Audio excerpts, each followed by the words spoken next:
clap. Merde. Vas-y, clap. Oula. Clap avec toi. Ah ouais. Une bonne coque AliExpress, ça. Ça va ou quoi? Bah écoute, ça va. Je me suis séché de la sauce là. Ah là, la sauce là était. J'avais de la sauce La de sauce ouf. était relou là, de ouf là, ouais. Et c'est là où on apprend qu'on comprend l'expression. Enfin non, ça fait longtemps que je l'ai comprise, mais que tu mets en perspective l'expression, c'est fais ce que je dis, pas ce que je fais. Tu vois ou pas? Ouais. Ça veut dire que j'ai toujours dit, il n'y a pas de bad buzz, il y a que du buzz, machin, etc. Même si ils parlent mal, c'est pas grave, ça augmente ta visibilité, blablabla. Bla.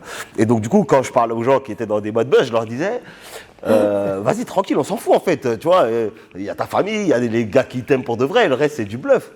Frérot, samedi soir, j'étais en fou, j'étais dans mon quartier, dans la rue, à attendre un troll, dans l'espoir qu'il vienne pour de vrai, tu vois ou pas?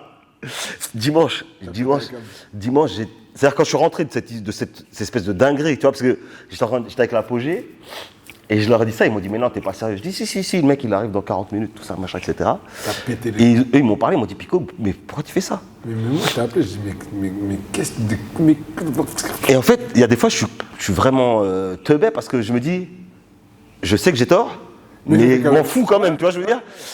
Et la journée de dimanche, je crois que j'ai coupé mon téléphone à 14h, j'étais faire une sieste, j'en pouvais plus, je l'ai rallumé à 18h. À 11h30, je t'appelais, t'étais pas là. Frérot, mon téléphone il fait que sonner, des gens que j'ai pas eu au téléphone depuis je sais pas combien de temps, ça m'appelle sur tous les réseaux possibles, frérot. Oui, tac, ça m'envoie les vidéos, oh, t'as vu ce qu'il a dit, oh, toi t'es un fou. Les DM, alors Pico, t'as vu, on t'avait dit, tu dis de la merde, t'es un nul, rentre chez toi, le machin.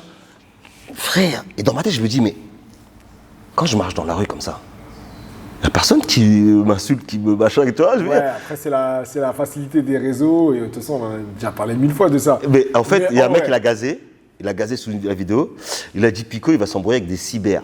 Et cette phrase-là,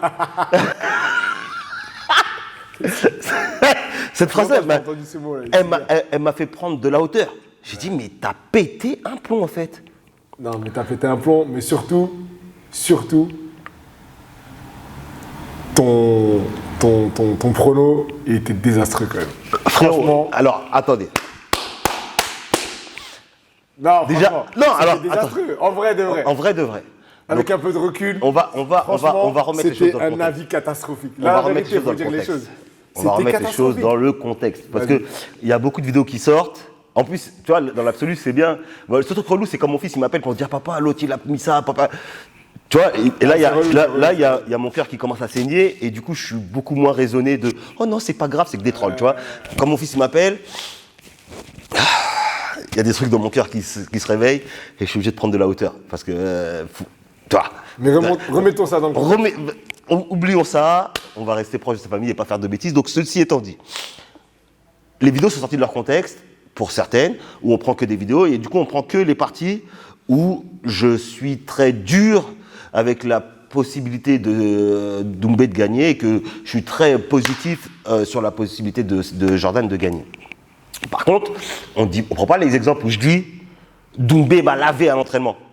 Tu vois ce que je veux dire? Parce qu'ils auraient pu faire des vidéos montage de ça où je dis j'avais l'impression que je prenais les météores de Pégase parce que je voyais pas les coups venir, machin, etc., etc. Ils prennent pas encore les vidéos, les moments où je dis mais Doumbé, il est imbattable en pied-point, machin, etc. Maintenant, effectivement, donc je crois pas l'avoir dit ici pour la première fois. Je l'ai dit la première fois à l'apogée, ou je crois que je l'ai suggéré ici, je sais plus, enfin bref, je ne fais plus partie du Factory. Mais je crois que je l'ai dit ici, enfin bref, je ne fais plus partie du Factory. J'ai quitté le Factory officiellement aux alentours du 20-21 août, quelque chose comme ça. D'accord. J'étais déjà sur le départ avant, mais la partie officielle, c'était de le dire à la direction, machin, etc. Donc en vrai, depuis fin juillet, je ne me considérais plus comme étant du Factory, mais je n'ai pas fait de la pub de ça. Enfin, tu vois, je suis parti pour des raisons qui me concernent, et ça concerne que les concernés, et donc du coup, je ne vais pas en parler sur les réseaux. Mais ceci étant dit, j'ai quitté le Factory, donc du coup, effectivement, contrairement à l'époque de Laser MMA, je serais peut-être plus impartial dans mes pronos sur les membres du Factory. Mais par contre, ne me demandez pas, en réalité, sachez-le, c'est mieux. Écoutez que l'avis de Mehdi, c'est mieux, parce que quand ce sera un ancien du Factory que je considère comme mon neveu, comme le fils d'un pote à moi, En l'occurrence, Jordan, c'est pas dire que c'est mon fils, parce que j'ai pas fait des choses pour lui comme j'ai fait à l'époque pour Samir Feydine, etc., où je me vantais de dire que c'était mon fils, parce que vraiment, on a fait le boulot ensemble de fond en comble. Mais encore une fois, c'est moi qui l'ai accueilli, c'est moi qui l'ai fait rentrer, c'est moi que son coach a appelé, c'est avec son coach que je devais appeler au téléphone. D'ailleurs, Christophe, je t'appelle ce soir, tout à l'heure, hein, quand tu seras réveillé, parce qu'il y a 6 heures de décalage horaire. C'est moi qui ai fait tout ça. Donc du coup, j'étais déjà très frustré, en vrai, de ne pas faire partie de son camp d'entraînement, parce que je savais que c'était un rendez-vous de ouf, que j'avais une stratégie en tête pour maximiser ses chances de gagner, Bon, ça c'est autre chose. Bref, donc du coup, ne me demandez pas d'être totalement impartial. Et quand je dis que Cédric avait 3 minutes pour gagner le combat, c'est que je comptais clairement sur son manque de cardio, parce que je le redis aujourd'hui, en tout cas aujourd'hui en MMA, il n'a pas montré un cardio meilleur que celui qu'il avait à l'époque du Glory, et j'ai même envie de dire qu'il a un cardio qui est moins bon. Il loupe les pesées, machin, etc. Et là, je comptais sur un truc, sur le fait qu'il soit au poids depuis longtemps. Parce qu'il est au poids depuis 15 jours. Donc du coup, je comptais sur sa non-acclimatation à ce nouveau poids, puisque c'était un nouveau poids. Je comptais même sur la folie de la recharge après la pesée, etc. Parce que je me suis dit, tout ça, ça va dénaturer son cardio. Donc d'où ma réflexion de dire qu'il a 3 minutes. Parce que par contre, on sait que Jordan, il est capable de te take down pendant 5 x 5 minutes. Et en l'occurrence, c'était un combat de 3 x 5. Donc clairement, j'ai effectivement pas été totalement impartial. Effectivement, je savais qu'il y avait, même là, quand je vais donner ce pourcentage-là, 70% de chances que Doumbé gagne, mais je faisais un focus, et puis d'ailleurs c'est même un plus intéressant pour l'émission en soi, sur les 30% que Jordan avait comme possibilité de gagner, tu vois. Après, si on fait des podcasts où on est tous les deux tout le temps d'accord, bon bah c'est cool, mais il y a ça.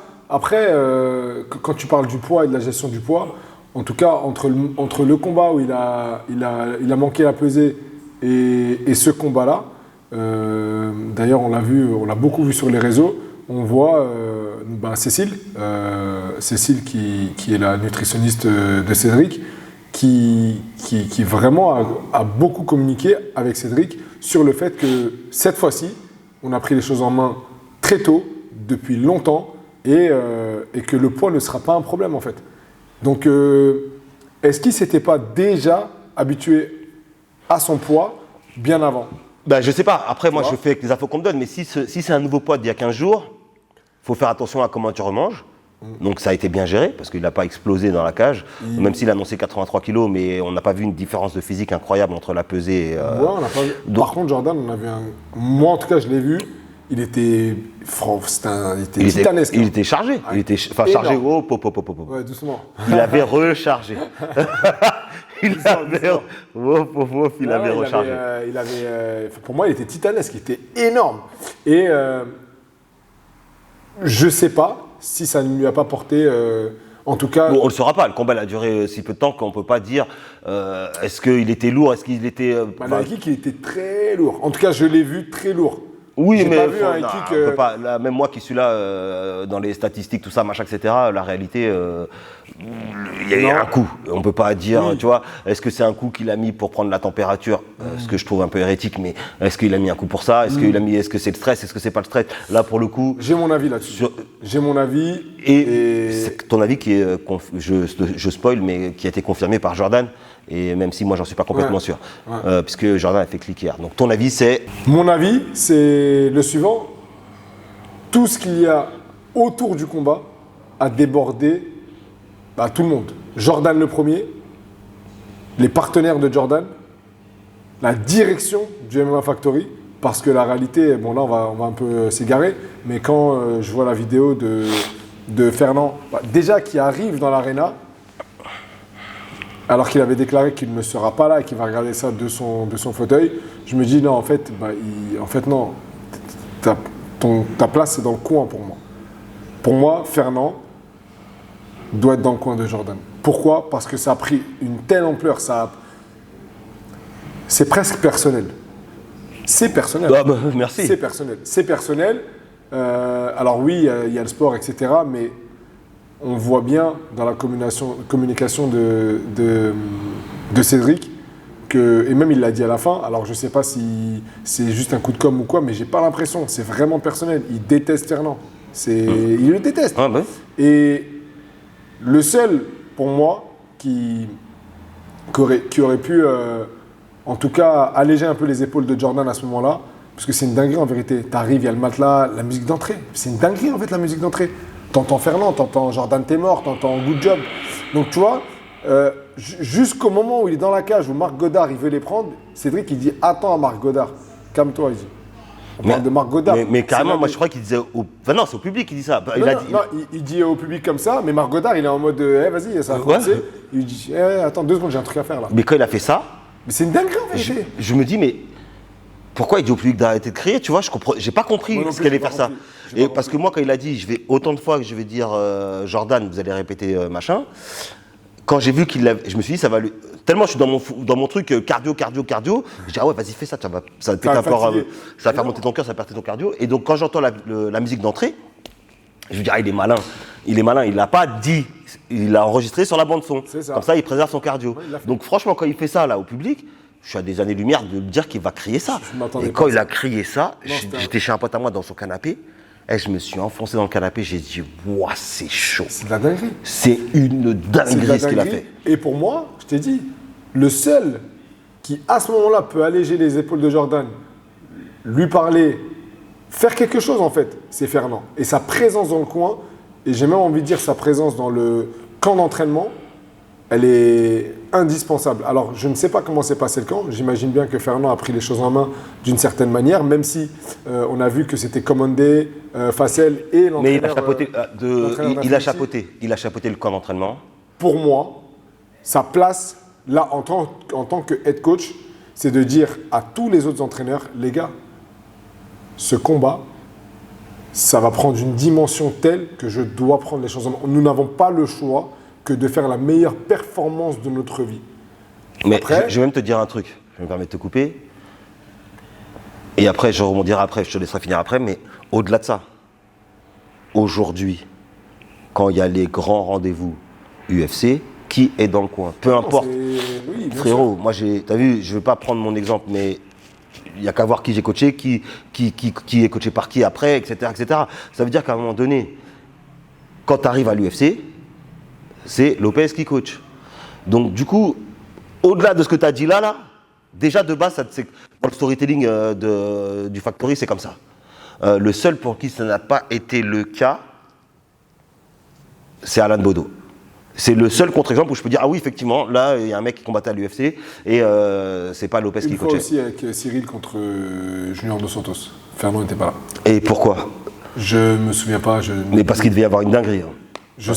Je sais plus, en tout cas, il n'a pas été. Ouais, je regarderai. En tout cas, sa place, pour moi, en tout cas, là, elle est dans le corner de Jordan et pas ailleurs. Pas ailleurs. Tout en sachant que Cédric, c'est pas la première fois. C'est-à-dire, il y a beaucoup de gens qui découvrent Cédric. Ou qui ont découvert Cédric avec Tattelshai, avec Hugo Durion, Durion, etc. Mais Cédric, déjà au Glory, il faisait des dingueries. Murtel Grenard, mais jusqu'à aujourd'hui, il doit péter un câble avec l'histoire du survêt en fait. Ouais, bah oui. C'est une dinguerie, tu vois. Vienno. Mais moi, Vienno, à la fin, quand il lui met la balle, franchement. En vrai, il n'y a que Vienno qui a assuré la vérité. Mais franchement, mais il a assuré, mais gentil. Non, gentil. Parce que. Après, c'est Vienno, c'est un mec gentil, c'est un gars cool, tu vois. Même mais ça. Vas-y, toi, il dit ça, t'as pas de sœur, mais t'as une sœur, tu fais quoi?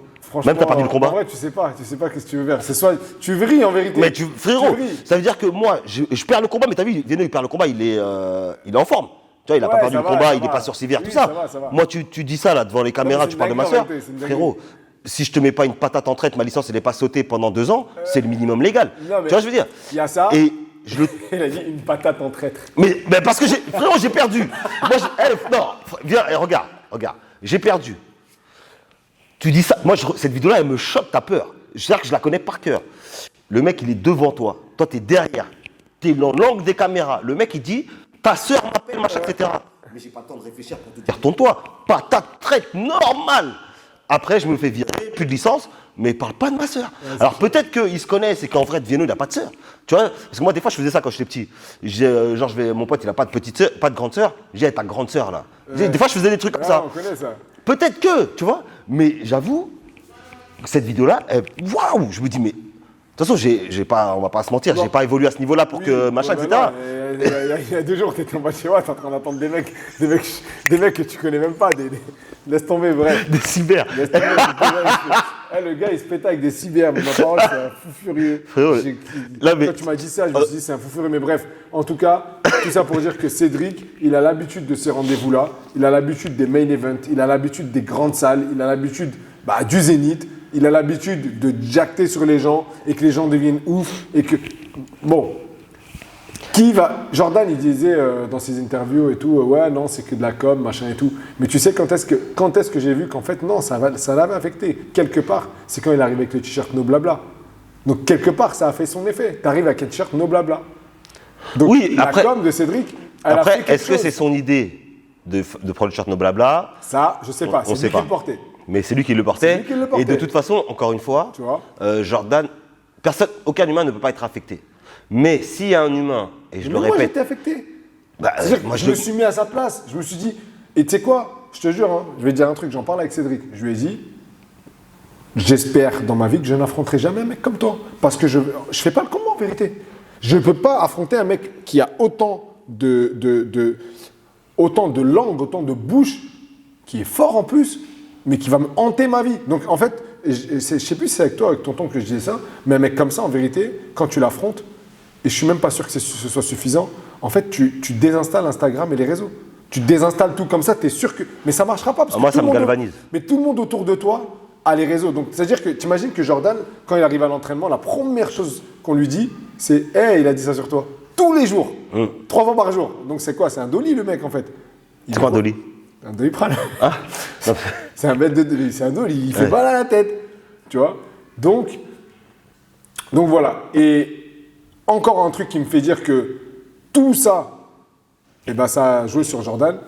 Le combat commence avec kick jambe arrière, sans préparation d'attaque, au bout de 3 secondes. Frérot, alors là, frérot. Il n'était pas lui-même, il était débordé en vérité. J'ai pas, tu vois, c'est-à-dire que chaque fois, je me dis, même si là, on n'avait pas beaucoup de vues, tout ça, machin, parce qu'on redémarre et tout, je me dis, je ne veux pas dévoiler une stratégie potentielle, machin, etc. Mais j'ai quand même dit l'histoire de... Ah, mais je sais pas... Bon, bref, je pense que je l'ai dit après le combat, parce que j'en ai parlé sur l'apogée.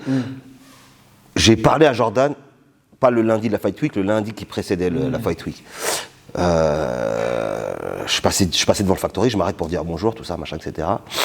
Et je crois Jordan, donc du coup, je lui parle et je lui dis, t'as une fenêtre.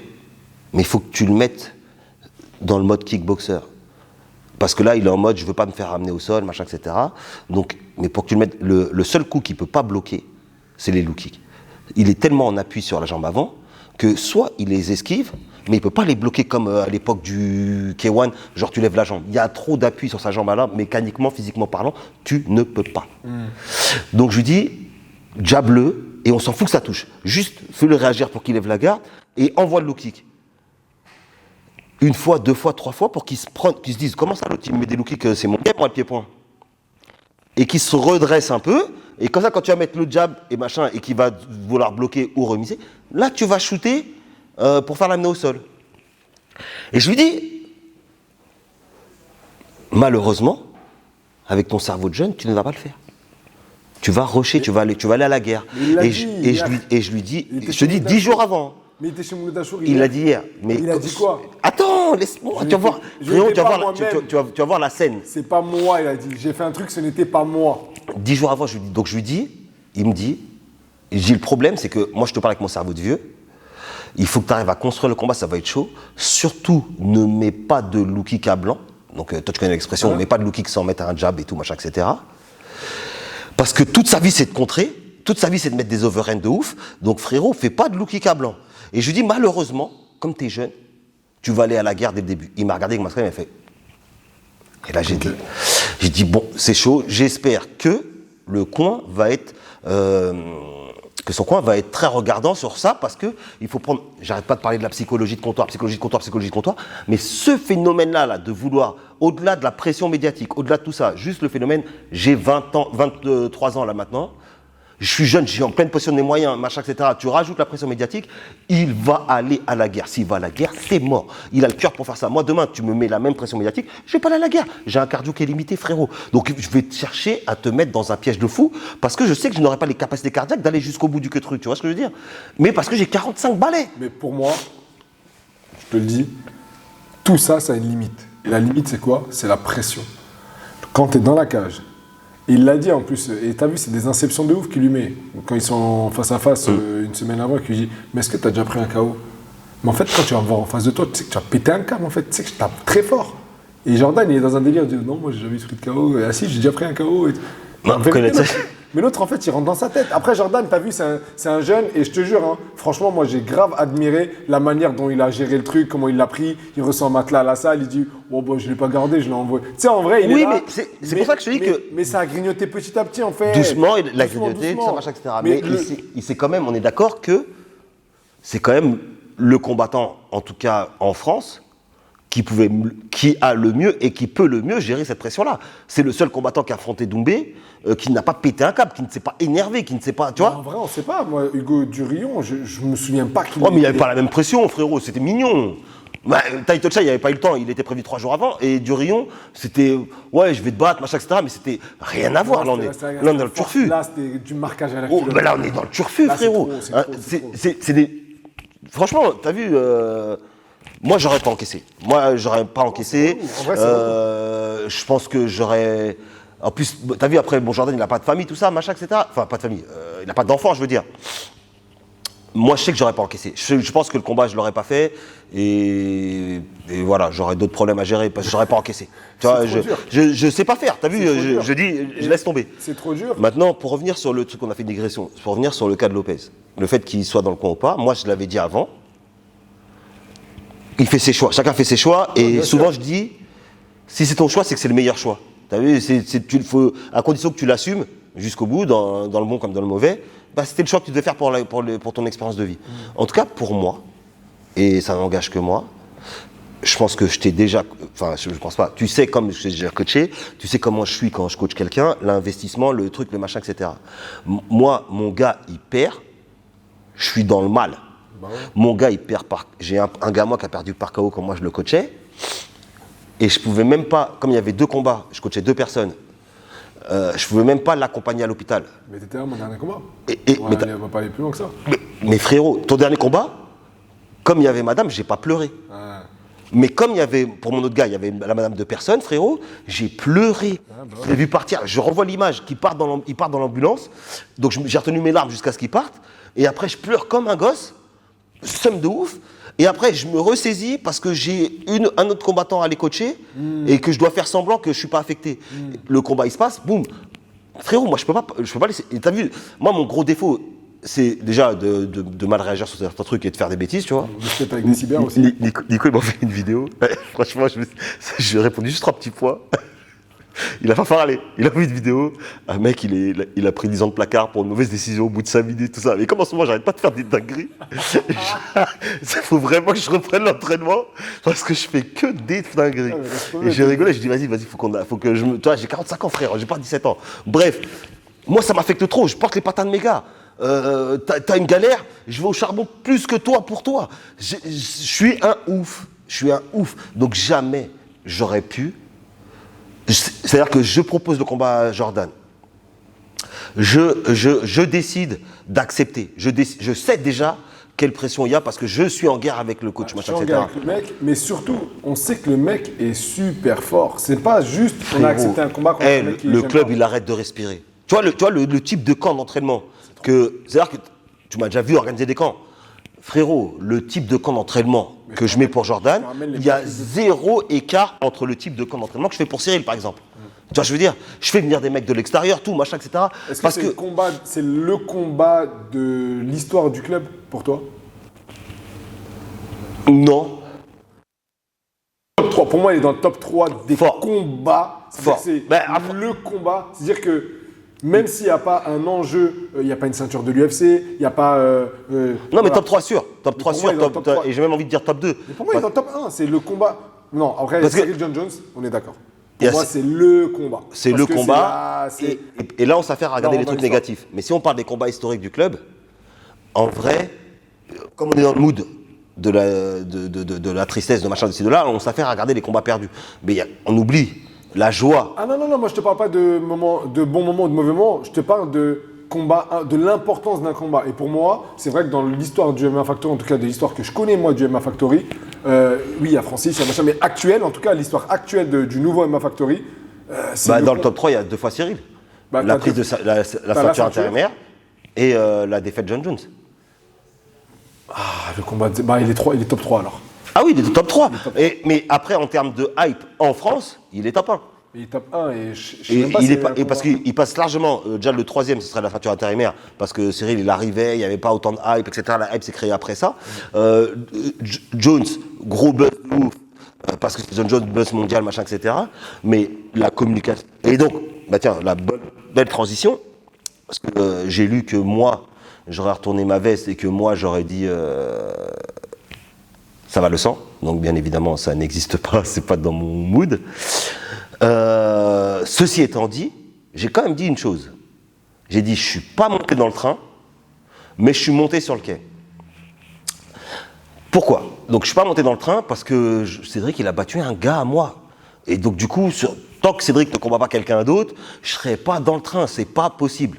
Mon gars, il a perdu, j'ai mal, j'ai éteint mon téléphone. Carrément, il y a quelqu'un qui m'a envoyé, un proche qui m'envoie, excusez-moi, il y a un proche qui m'envoie,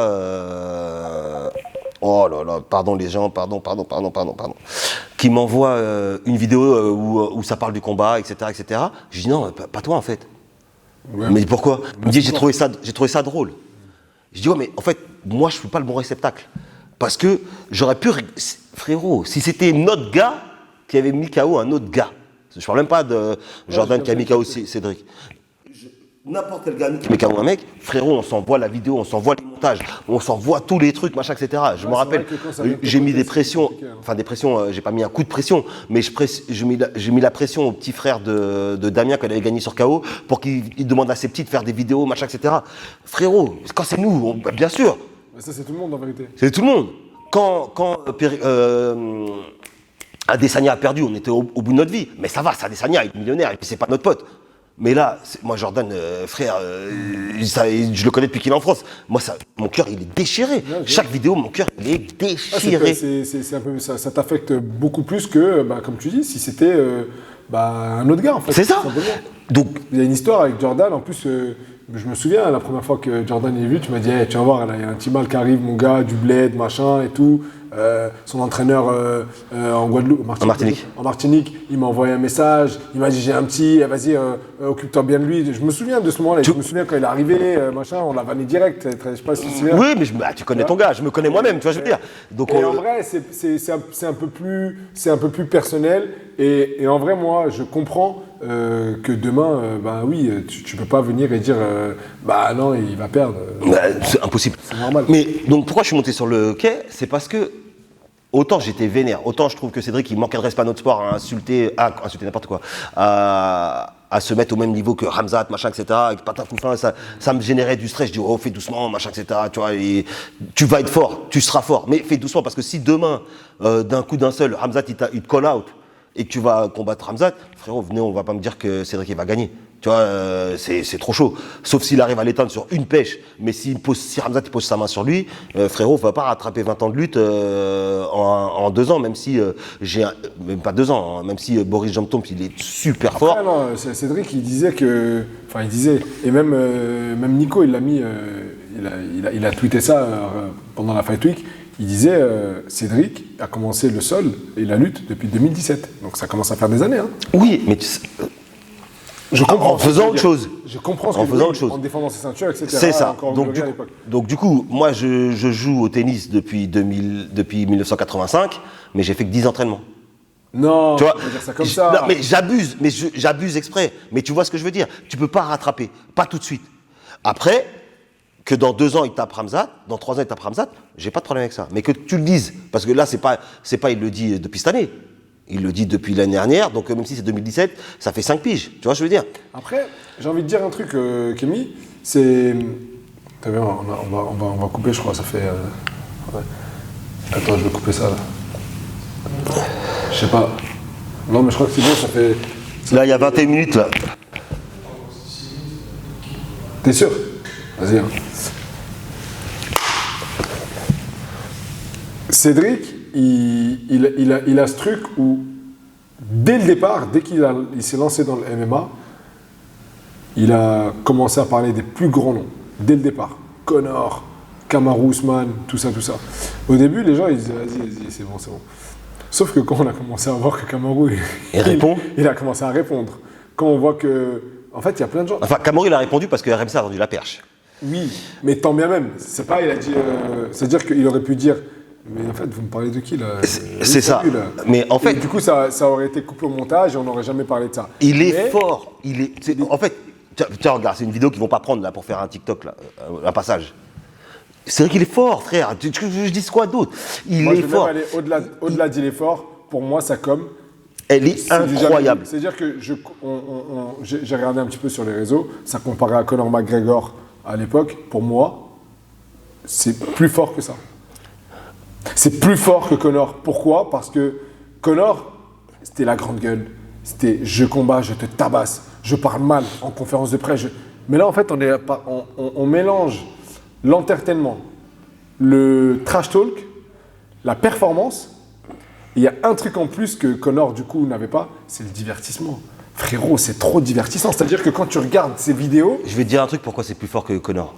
Mais c'est juste pour moi, en tout cas, c'est parce que quand tu regardes le niveau de trash talking, en fait, il y a...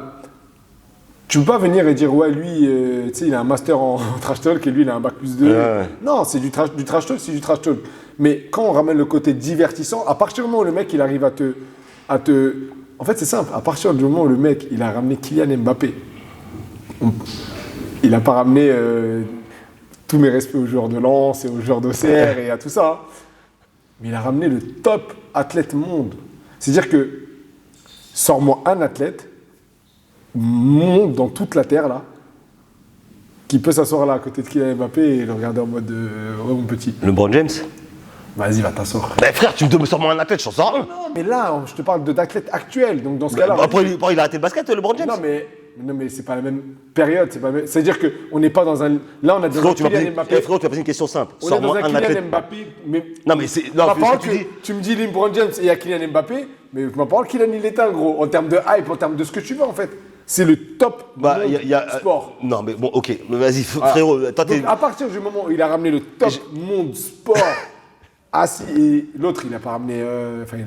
Et j'oublie le nom du basketteur, un jeune basketteur là, qui est loxé, machin, etc. Mais j'oublie son blaze. Curry.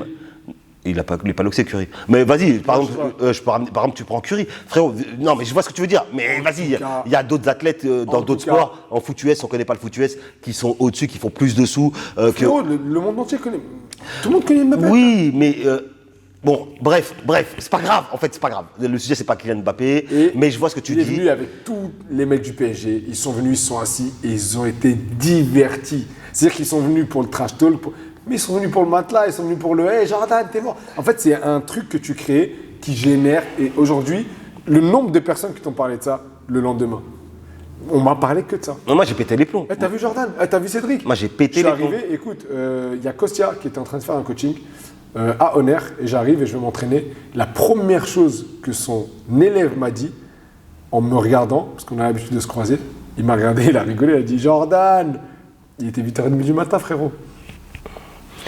Donc tu vois, le niveau de trash talk, de divertissement qu'il met, c'est ce qui fait qu'aujourd'hui, Cédric Doumbé, il est là, et que ça a été annoncé, je crois que c'est Anthony Pettis qui le call out. Anthony Pettis. La dinguerie. Et là, bon, je vais te dire pourquoi je suis sur le quai et pas dans le train. Dans le train, j'ai dit pourquoi je suis pas dans le train. Ouais. Parce qu'il a battu Jordan et pas un mec que je connais pas. Mais par contre, il m'a fait monter sur le quai, malgré qu'il ait battu Jordan. Parce que ce qu'il a fait après le combat, en disant j'ai parlé à Jordan, je lui ai dit que j'étais meilleur que lui. J'ai dit, oh le bâtard. Tu vois, j'ai dit, oh le bâtard. Mais il faut pas qu'il arrête, et ceci, et cela. Et qui dit au public, ne l'allumez pas trop, machin, etc. Bah, tu vois, je suis passé de enfoncer dans le fond de mon canapé, en mode, enfin, de canapé de mon gars, en mode, ouais, c'est dur la vie, tout ça. Je me redresse et je dis, putain, la grande classe. Et là, tu dis, putain, la grande classe. Parce que, moi, je l'ai détesté parce qu'il combat mon gars. Mais à la fin, même moi, il arrive à me dire, ah, le bâtard, la classe. Non, c'est la classe. Et tu vois, le fait qu'il ait fait ça, ça fait remettre le truc en perspective, tout ça, machin. Bon, je suis toujours le cœur déchiré parce que tu vois, mon premier entraîneur, il me disait, ouais, quand tu vas perdre un combat, que tu vas prendre un KO, tout ça, machin, etc., ça va tourner comme un film sur les réseaux sociaux. Sur Internet, parce qu'à l'époque, il n'y avait pas tout ça, tu vois, il n'y avait que Facebook et tout, machin, etc. Et là, on est dans l'apogée des réseaux sociaux. Quand je vois que la vidéo, elle est partagée par ESPN, par une autre chaîne américaine, etc., etc., c'est-à-dire que mondialement, c'est-à-dire que là, et c'est là où, et donc là encore transition, c'est là où il a été plus fort que Conor, c'est que Conor, il avait tous les anglophones qui étaient accessibles. Il est un peu comme Eminem, un peu comme comment il s'appelle encore l'autre, comme Nekfeu, machin, etc. Tu vois, quand c'est Ababtou qui arrive dans un game, il a toujours beaucoup plus de lumière que ceux qui étaient déjà là avant, tu vois. Et donc lui, il arrive, le chevalier blanc qui arrive sur son fier destrier, il tabasse les gens, il parle mal, il parle anglais, donc il parle au monde entier, machin, etc. Et là où Cédric, il a été plus fort que... Tu as fait un TikTok sur cette phrase-là aussi, bande d'enfoirés. Là où il a été plus fort que McGregor, c'est que lui, il l'a fait en parlant français, frère. Et donc, du coup, il parle à un public qui est beaucoup plus petit. Et tu vois que les vidéos américaines, australiennes et machin, ils mettent les sous-titres pour expliquer aux gens ce qui s'est passé dans la salle. Ce qui s'est passé dans la salle, c'est une dinguerie. Je te dis, si admettons, sur ma tête, hein, admettons, j'avais fait le choix de ne pas aller au coacher. Pour dire, j'entends ça, frérot, je retire la veste, je vais dans le coin direct. Il n'y a personne qui m'arrête. Il n'y a personne qui m'arrête. Ça veut dire que, je vais te dire un truc, ça aurait été le summum du combat, en fait. C'est-à-dire que là, moi, je vois Fernand, il arrive, il marche et tout, tu sais, il se prête au jeu des médias, machin, il va s'asseoir, tranquille et tout. Je vois le truc. Je vois Fernand, il retire sa veste, il monte dans le coin quand même. J'aurais fait bonhomme. Mais frérot, regarde, pour moins que ça, j'ai sauté. Enfin, non, c'est pas vrai, j'ai pas sauté les barrières. Mais comment on peut dire, j'ai fait un tout droit à Arès. C'est-à-dire qu'aujourd'hui, le gars de la Sécu, c'est mon gars. Tu vois, quand il me voit, il connerie et tout. Mais Damien, sur le combat 1 à Arès, je crois, pas avant, le combat d'avant à Minayoub, il est dans la difficulté au deuxième round. Je suis pas dans le coin, j'ai pas participé au camp. Spectateur, frère. J'arrive, j'attrape un gars à moi. Shout out. Ah non, je peux pas dire son blaze. En tout cas, shout out à mon gars. Il me passe un truc presse. Ou je sais plus ce qu'il me passe, un machin. Je passe, le vigile, il me dit, mais. Le videur, enfin, l'agent de sécu. Ouais, mais. J'ai dit, t'inquiète. Frérot, je me suis rapproché le plus près possible de la cage pour pas que les officiels ils viennent me dire que j'avais pas le droit d'être là. Mais sur ma tête, je suis sorti, j'ai coaché comme jamais. Ça se trouve qu'il y a 99,9% de chances que Damien n'ait entendu qu'un mot sortant de ma bouche et que de toute façon, ce mot qu'il a entendu, il ne l'ait pas calculé parce qu'il est fixé sur les oreilles de ses coachs et tout. Mais mon cœur ne peut pas me laisser dans le vestiaire, dans les gradins, dans le public, à regarder la scène et voir Damien à un moment donné dans la difficulté. Tu vois, je veux dire, moins que ça. Frérot, t'as pas vu la daronne là dans un combat de boxe anglaise, son fils hyper, il vient, tape le gars avec son sac. Frérot, non. Ouais, c'est fort. Non.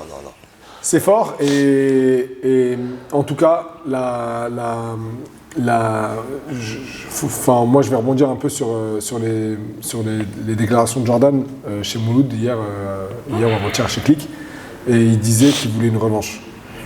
Il veut une revanche, il dit ouais, moi ce combat c'était pas moi, voilà, il y avait beaucoup de pression. Il dit même, il se plaint même un peu du PFL qui laissait beaucoup trop de liberté à Cédric. Il dit que dans les autres orgas, la musique d'entrée elle est contrôlée, etc. Non mais là il n'y a pas de gros mots. Ils vont dire quoi? En vrai il n'y a rien là, tu fais ça. Non, il fait ce qu'il veut. Excuse-moi, je t'ai coupé la parole et d'ailleurs tu vas rebondir sur un truc dont j'ai oublié de parler pour la raison pour laquelle il est plus fort que McGregor. Ouais. J'ai oublié un truc. Et du coup, bah, le média training, c'est là où tu vois que c'est important. Tu vois, c'est beaucoup de respect pour Jordan. Et déjà, rien que le courage d'aller affronter un mec comme ça et se confronter à tout ce trash talking et tout, c'est un délire.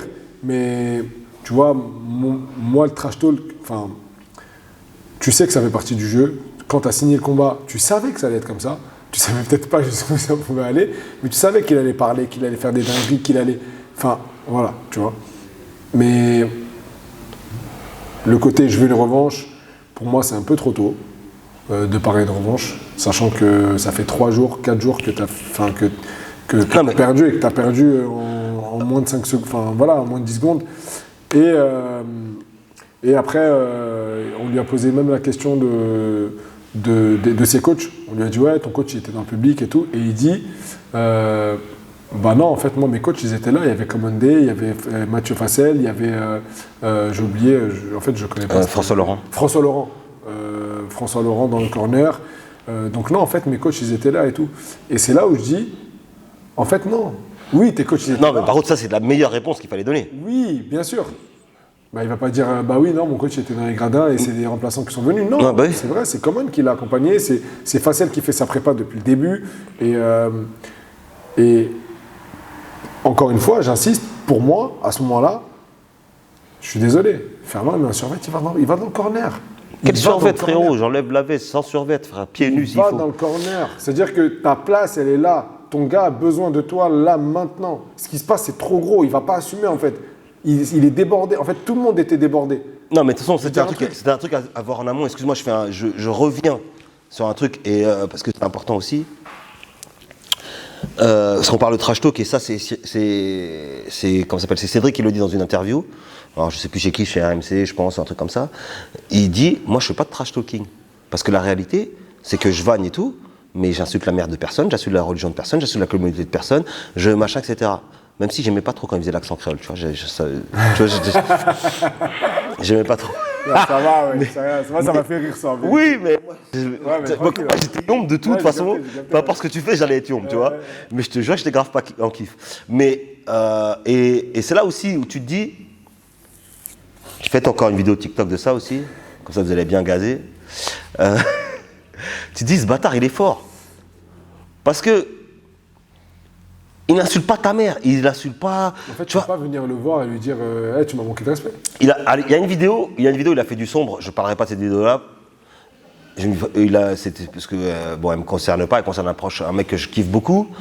Et tu vois, des fois, je dirais à Cédric, fais doucement, parce qu'il y a des gens, ils ne sont pas trop réfléchis, tu vois. Enfin, c'est des gens réfléchis, mais pour leur honneur, ils le sont beaucoup moins. Tu vois. Et il y a une vidéo qu'il a fait, c'est très borderline, tu vois, c'est très borderline, surtout pour certaines communautés qui sont très portées sur le respect, tout ça, machin, etc. T'as vu, tout le monde ne rigole pas avec toutes les blagues. Maintenant, il est vrai qu'il a parlé de la mère de personne, qu'il est que dans la vanne, il n'est pas comme Connor, où il va insulter toute ta génération, dire qu'il n'y a que des singes là, machin, etc. Tu vois, parce que tout le monde oublie cette phase-là, mais quand il a fait ce parallèle-là, moi, j'ai pas kiffé. Et donc, du coup, ça aussi, c'est un truc que tu peux pas lui retirer. Tu vois, tu peux pas lui retirer. Il joue avec les limites, il est dedans. C'est-à-dire que même il t'énerve de ouf. Au bout d'un moment, tu dis, bon, vas-y, c'est vrai, il a dit, tu vois. Il a dit que ça, en fait. Tu vois, il a dit que ça. Mais avec ça, il a eu l'impact de comme si la main c'était. Moi, il me dit, quand il a mis la photo de moi en disant le tocard, machin, etc., le tocard, ça m'a pas dérangé. Je m'en fous. Par contre, ce qui m'a dérangé, c'est ça envoie des messages, ça va le sang. Ça me fait mal, parce que c'est pas. Frérot, c'est-à-dire que là, t'es en train de dire que moi, je suis une pute nègre, moi. Tu vois, je veux dire. Et ça déchire mon petit cœur, tu vois, je veux dire. Et ça, c'est. Tu vois, il y a des. Voilà, ça c'est le côté où, tu vois, après, tocard, machin, etc., t'as vu, un jour on se verra, un jour on va se croiser dans un événement, et tu diras pas que je suis un tocard, et je te laisserai pas dire que je suis un tocard, et on va se parler comme des hommes très correctement, tu vois ce que je veux dire. Mais le bail de... Moi je te dis ça va le sang. Mais en vrai, non, je peux pas. En vrai, c'est-à-dire que quand tu prends le poste, on va parler de ça rapidement, mais quand tu vois le poste, ça a été interprété par beaucoup de gens comme si toi, tu lui avais envoyé un message. Oui, bah oui. Alors que la réalité du message, quand tu le lis à travers, quand tu le lis bien, ben c'est ce type de personne, mais il parle. C'est-à-dire qu'il parle pas de Oui, toi. mais il a pris ma faute. Frérot, c'est un malin. C'est très malin. En plus, très smart. enfoiré, quand tu fais ça là, mets mon nom sur la photo, arrête de flouter. Laisse-moi gratter le bad buzz et avoir des followers. Tu vois ce que je veux dire? Non, parce que c'est un malin. Frérot, il utilise ma photo pour faire passer son message subliminal, mais il veut même pas me laisser gratter 2 followers.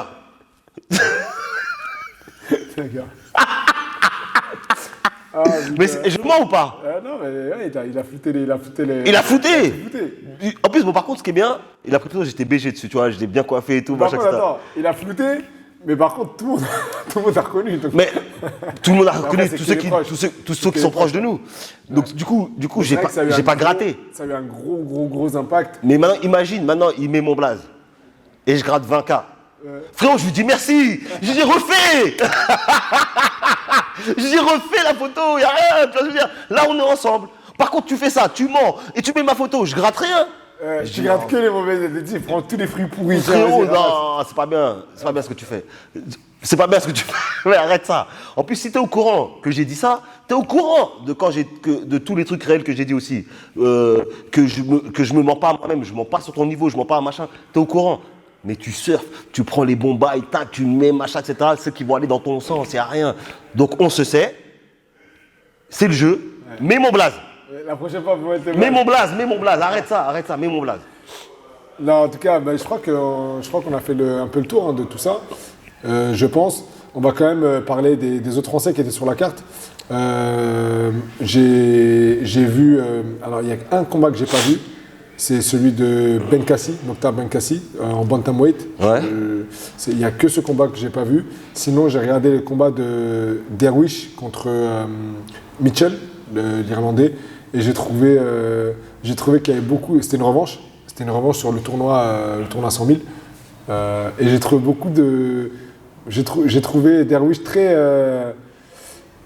À la fois dans le combat, je vais en finir vite, je veux pas qu'il m'amène au sol, mais dans sa manière de vouloir finir le combat vite, en fait, il donnait tout ce qu'il fallait à manger à Mitchell pour qu'il l'amène au sol. Et du coup, on a eu un combat où ça a été au sol, etc. Et du coup, il a perdu.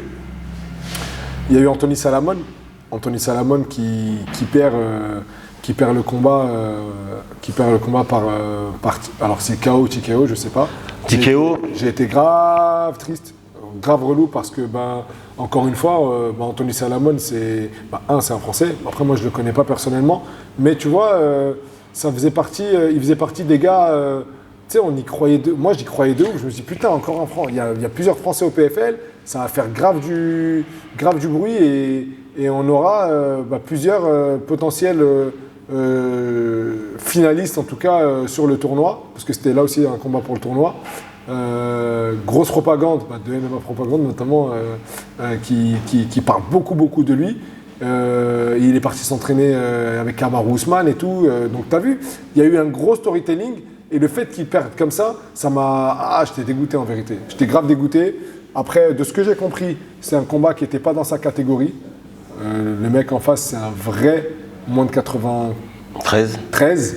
Mais lui, c'est un 84. Et lui, c'est un 84. Donc, et ça s'est vu. Même déjà rien qu'à la pesée, ça s'est vu. Le mec, il était vraiment. L'autre, il était plein, frère. Immense de ouf. Et voilà, grosse force à Anthony Salamon. Il y a eu qui encore comme français de Lazy King. Lazy King qui a gagné avec une aisance, frère. En fait, moi, je vais dire, Abdul, moi, il me vénère. Parce que tu as vu, quand il commence son combat, on attend quoi? On attend qu'il descende dans les jambes et qu'il nous fasse du Abdul, quoi. Mais tu as vu, il marche, mais il marche pas. Il marche comme s'il marchait dans le métro. Tu sais, les gens dans le métro qui marchent genre vraiment un pas après l'autre. Ouais. Il marche, il lève les mains, il fait son. Fikra, il va boxer. Fikra, il va boxer, il met des low kicks intérieurs. Et tu y crois, tu dis, oh, voilà, il va boxer. Wesh.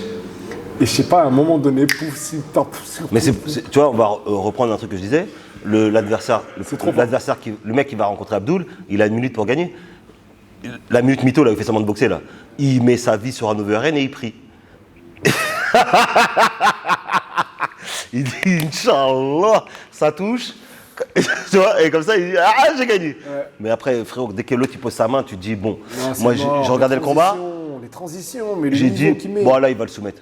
Et après, je regardais, j'avais pas.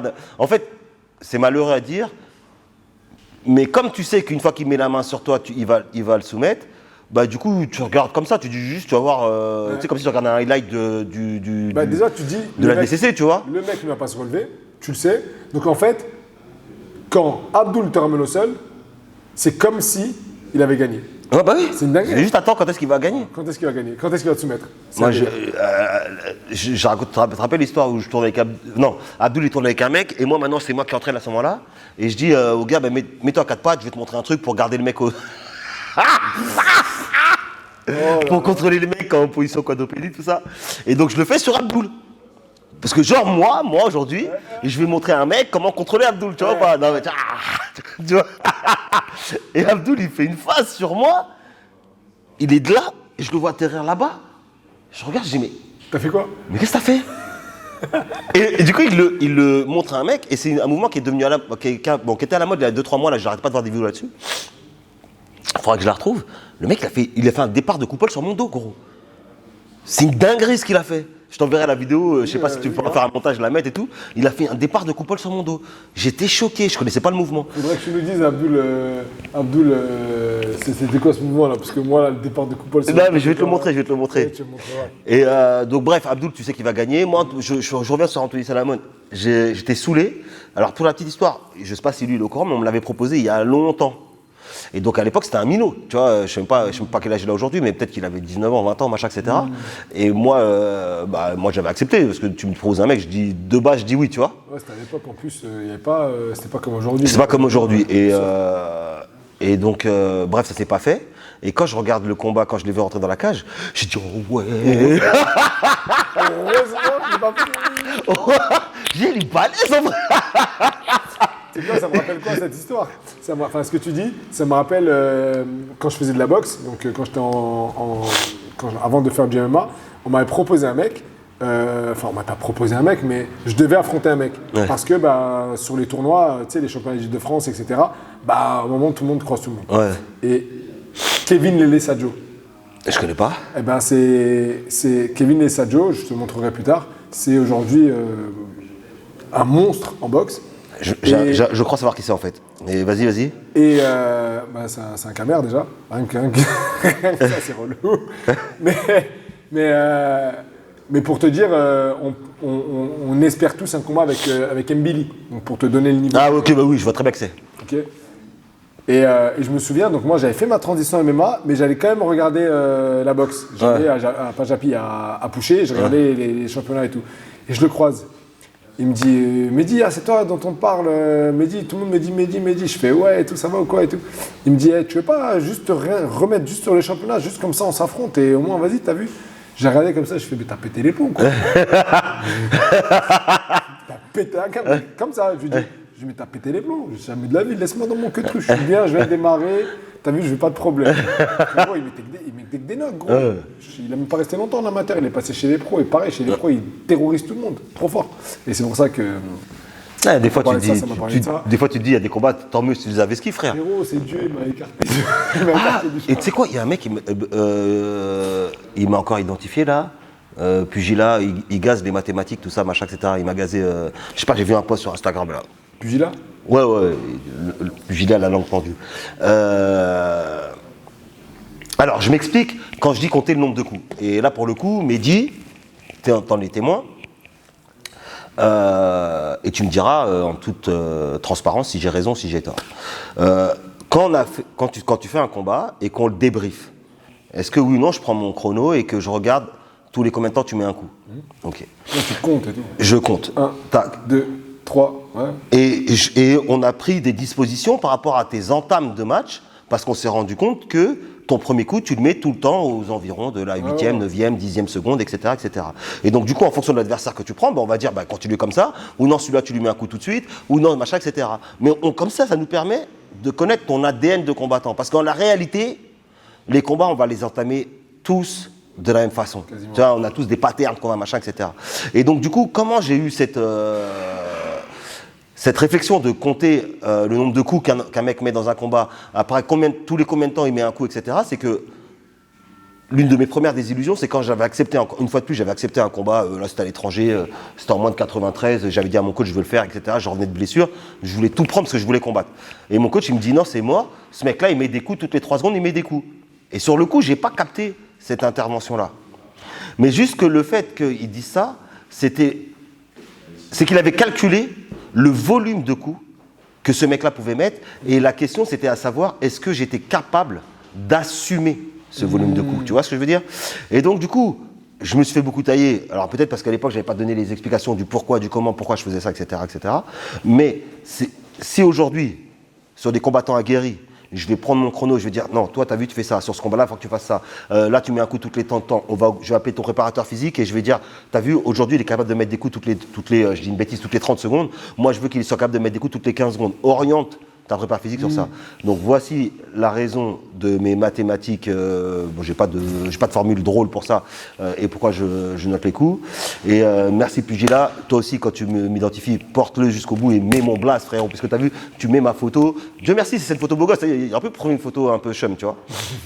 Mais dans ces cas-là, faites-moi gratter des followers. Si vous voulez tailler, allez jusqu'au bout de votre propos. Et après, tu as vu. Bientôt, c'est les vacances. On va profiter de se dépayser. Bon, peace. C'est bon? On se voit la semaine prochaine. Peace out.